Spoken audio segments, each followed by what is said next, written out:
प्रकाश मंडल में पहुंच जाता है, वहां का दृश्य बड़ा लुभावना होता है।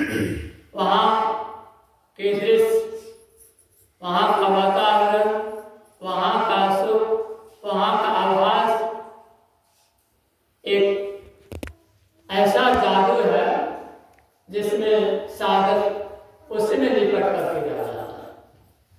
लेकिन तुलसी साहब एक शिष्य का नाम है तकी। तुलसी साहब कहते तकी से, अरे तकी तकते रहो, मुर्शद ने तुझे पंजा दिया, बेहोश हो मत छोड़ियो, घर चाहे तुझे जलवा दिया।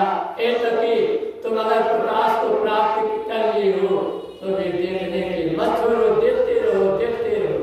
देखते देखते क्या होगा? लखत लखत छवि बिंदु प्रभु की ज्योति मंडल दस ढाई हो। राम नाम धुन सत धुन सारा शब्द केंद्र ते आई हो। छवि का मतलब क्या होता है? देखते देखते देखते देखते जब साधक बहुत देर तक देखते हैं, परमात्मा का जो छवि है, परमात्मा का जो फोटो है, छवि का मतलब फोटो।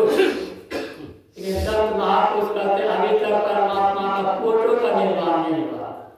जिससे परमात्मा का फोटो हम देखते हैं, अगरबत्ती दिखाते हैं, प्रसाद चढ़ाते हैं, वास्तविक परमात्मा वह नहीं है। वास्तविक परमात्मा का अभी तक फोटो का निर्माण, फोटो का नहीं किया है। लेकिन परमात्मा का फोटो है तो सबके अंदर में है, वह छवि के रूप में है।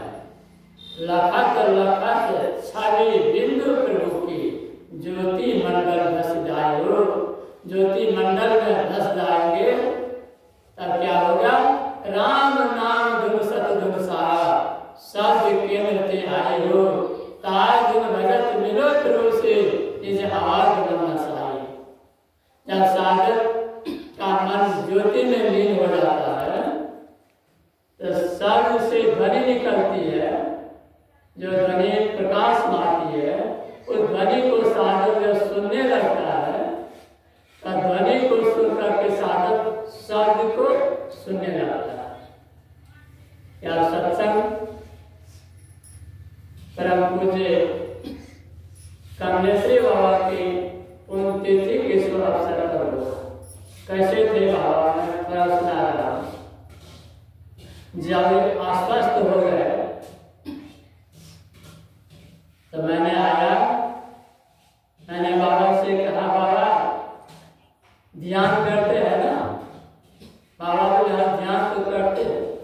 तो मैंने कहा कुछ सुनते हैं? कहा बहुत देर के बाद कुछ सुनते हैं। मुझे पता चला कि सब साधना बहुत उच्च कोटि के साधक थे। प्रवचन नहीं था लेकिन साधना थी। साधना में बहुत आगे पहुंचे हुए उनके मन में था क्या हम 4 चक्का लेंगे, आज 4 चक्का पर हम सब आज ही बैठ करके दूर दूर तक प्रचार करने के लिए जाएंगे।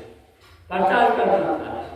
ये अभी तो गाँव में ही हम लोग प्रचार कर रहे हैं, सवारी की व्यवस्था है, ये सवारी की व्यवस्था कर रहे हैं। आता हम सब साथी एक ही गाड़ी में बैठ कर दूर दूर प्रचार करेंगे। कल मुझे एक आदमी फोन किया, बाबा आप किसका प्रचार करते हैं, किस पार्टी का प्रचार करते हैं? मैंने कहा किसी पार्टी का प्रचार मैं नहीं करता हूँ, मैं एक पार्टी का। कौन पार्टी? महर्षि में प्रभु महाराज का पार्टी। मैं महर्षि में ही प्रचार बाबा का प्रचार कर रहा हूँ। तो मैंने कहा प्रचार कैसे करता है? आप जिस तरह से प्रचार मन के प्रचार करते इस तरह प्रचार नहीं होता। मैंने कहा था कैसे प्रचार होता? कहा अपने सवारी से जाइए, अपने व्यवस्था से जाइए, किसी से कुछ लीजिए नहीं, कुछ सेवा नहीं लीजिए, तब ना प्रचार बनेगा। मैंने कहा साधन तो मेरे पास नहीं है, ये तो सब व्यवस्था गुरुराज करवा रहे हैं। ये गुरुराज की व्यवस्था में है, गुरुराज जिस तरह से व्यवस्था दी उस तरह से प्रचार बनकर प्रचार कर रहे हैं। तो कुछ बाबा जो थे बहुत उच्च कोटि के, उनके उनका जब शरीर छूटा, शायद लोग रघुनाथपुर में थे, खबर गई, बड़ा अफसोस हुआ, बहुत अफसोस हो गया। जितना अफसोस हमारे पूज्य बाबा का शरीर के त्याग से नहीं हुआ था, उससे ज्यादा अफसोस पूज्य कमलेश्वर बाबा के शरीर के त्याग पर हुआ। क्योंकि मैंने कहा था, उनके श्राद्ध क्रिया पर सत्संग आए थे, तो मैंने कहा था आज यह क्षेत्र सोना हो गया, यह क्षेत्र अब सोना हो गया, शून्य हो गया, इस क्षेत्र में कुछ बचा नहीं। अब हम लोगों के पास वह ताकत नहीं, वह सामर्थ्य नहीं, वह क्षमता नहीं है कि हम संत मत का प्रचार करेंगे। लेकिन जब तक कुछ बाबा रहे, तान मन धन तीनों लगा करके इस क्षेत्र में संत मत के ज्ञान को फैला रहे। लेकिन कुछ बाबा चले गए, अब हम लोग इस ज्ञान को फैला नहीं पाए। रोते हृदय से मैंने कहा, लेकिन हमारे श्रद्धेय शिवेंद्र बाबा, उनके कान में आवाज गई, उन्होंने माइक पकड़ करके कहा था, आप लोगों को निराश होने की आवश्यकता नहीं, हम हैं, निराश होने की आवश्यकता नहीं है। जो व्यवस्था आप लोग चाहेंगे वह व्यवस्था हम कर देंगे। लेकिन अफसोस की बात है, अभी तक दर्शन नहीं हो रहा है।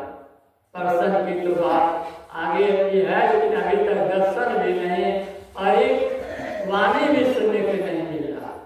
अफसोस है। हमारे कुछ बाबा सब साधना करते थे, ऐसे बहुत साधक है, सब साधना कर रहे हैं, लेकिन बहुत ऐसे भी साधक हैं कुछ करते नहीं हैं, कुछ नहीं कर रहे हैं, लेकिन बढ़िया प्रवचन करते हैं। प्रवचन बढ़िया, वही बात है कि कान से सुने हैं, मुंह से निकाल रहे, हृदयंगम नहीं किए हैं, हृदय में नहीं रखे हैं, मतलब निधि ध्यासन में नहीं उतरे हैं। जब तक साधक साधिका निधि ध्यासन में नहीं उतरेंगे, कुछ अनुभव नहीं होगा। निधि ध्यासन जब पूरा हो जाता है तब पूर्ण अनुभव हो जाता है, अनुभव ज्ञान हो जाता है। ऐसे अनुभवी संत सदगुरु के सानिध्य में अगर सत्संग करेंगे तो पूर्ण लाभ होगा, पूर्ण लाभ। पहुंचे हुए संतों के संग में बैठ करके जितना लाभ होता है, गुरु महाराज ने कहा है कि पहुंचे हुए संतों के संग से जितना लाभ होगा उतना लाभ जन साधारण के सत्संग से नहीं हो सकता। फिर भी इतना भी हो रहा है तो समझिए कम नहीं हो रहा। केवल कहने की आवश्यकता नहीं है, सुनने की आवश्यकता नहीं है, समझने और करने की आवश्यकता है। मतलब निधि ध्यासन में उतरना है। अगर हम लोग निधि ध्यासन में उतर जाएंगे तो प्रवचन करने का भी मन नहीं होगा। उसको हमेशा अंदर के रस में ही रहेंगे, बाहर के रस से अनभिज्ञ हो जाएंगे। हम लोगों को बाहर का रस अच्छा लगता है, अंदर के रस मिला नहीं है, इसलिए अंदर धंसते नहीं है, बाहर बाहर घूम रहे हैं। बाहर घूमने से आज तक किसी को कुछ नहीं मिला। कभी कभी जब दृष्टिपात करते हैं समाज की ओर, लोगों की ओर, तब भी अफसोस होता है।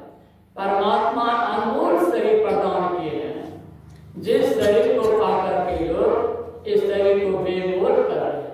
कुछ जिस काम के लिए परमात्मा मनुष्य शरीर दिए वह काम नहीं होगा, जिस काम के लिए परमात्मा मनुष्य शरीर नहीं दिए लोग वही काम कर रहे हैं।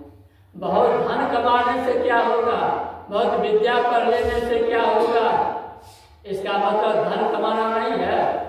धन भी कमाना है, धन का भी जरूरत है। विद्या नहीं पढ़नी है, विद्या की भी जरूरत है, लेकिन इसी में नहीं रह जाना है। धन की जरूरत है, विद्या की आवश्यकता है। मतलब हम संसार में है, शरीर में है, तो शरीर की व्यवस्था के लिए, संसार की व्यवस्था के लिए संसार के पदार्थों की आवश्यकता है। लेकिन संत महापुरुष कहते हैं यह एक सहारा है, एक जीने का एक तत्व है। संसार में है तो संसार के ही पदार्थ से हम जी सकते हैं। लेकिन संसार के ही पदार्थ में लग करके रह जाएंगे। जिन्होंने संसार के पदार्थ को नहीं जो बनाया है उसको नहीं देखेंगे, उसको नहीं पहचानेंगे, तो संसार के पदार्थों को पहचान करके क्या होगा? कुछ लाभ नहीं होगा। इसे संतों ने कहा अपने आप को जानिए, जीवन को सफल करने के चाहते हैं। पूज्यपाद स्वामी सूर्यवाणी महाराज कभी कभी कहा करते थे, घर में छोड़ छोड़ कर गए लाखों लाख, अब तो कहीं कहीं पड़ा है कुछ कुछ लाख। लाख लाख करोड़ करोड़ अरब खरब संपत्ति कमा कमा करके घर में रखते हैं, लेकिन जाने के समय वही संपत्ति रुलाती है, वही धन रुलाता है, वही मकान रुलाता है। इतना बढ़िया से मैंने मकान बनाया, मकान को छोड़ कर मैं जा रहा हूँ। इतने जमीनें मैंने खरीद लिया, लेकिन इस जमीन को मुझे छोड़ कर जाना पड़ रहा। इतना बैंक बैलेंस किया, सब खाता को भर दिया, कोई खाता खाली नहीं रहा है, लेकिन सबका छोड़ कर मुझे जाना पड़ रहा है। कितना पश्चाताप होगा। संत महापुरुष के धन कमाइए, विद्या खूब पढ़ लीजिए, खूब डिग्री को प्राप्त कर लीजिए, नौकरी भी कीजिए, सब काम कीजिए, लेकिन आसक्ति नहीं रखिए। आसक्ति नहीं, आसक्ति ही दुख का कारण है। मकान से कोई आसक्ति नहीं, ये मकान हम नहीं बनाए, मकान हमारा नहीं है, ये सब परमात्मा का है। जमीन मेरी नहीं है, ये परमात्मा का है। विद्या मेरी नहीं है, ये परमात्मा की विद्या दी हुई है। ये आसक्ति ही दुख का कारण होता है। आसक्ति के ही कारण बार बार हम जन्म लेते हैं और मरते हैं। आसक्ति का त्याग होगा, जब आसक्ति का त्याग हो जाएगा कोई दुख नहीं रहेगा। जाते समय मकान को देख करके रोएंगे नहीं, जाते समय जमीन को देख करके रोएंगे नहीं, जाते समय रुपया का मोह नहीं होगा। इतना रुपया को हमको छोड़ना पड़ रहा है। बहुतों ऐसे राजा महाराजा आए धरातल पर, बहुत धन कमाए, बहुत प्रतिष्ठा को प्राप्त किए, बहुत विद्या पढ़े, लेकिन जाने के समय उसको रोना पड़ा। रोने का अलावा उसके साथ कुछ नहीं किया।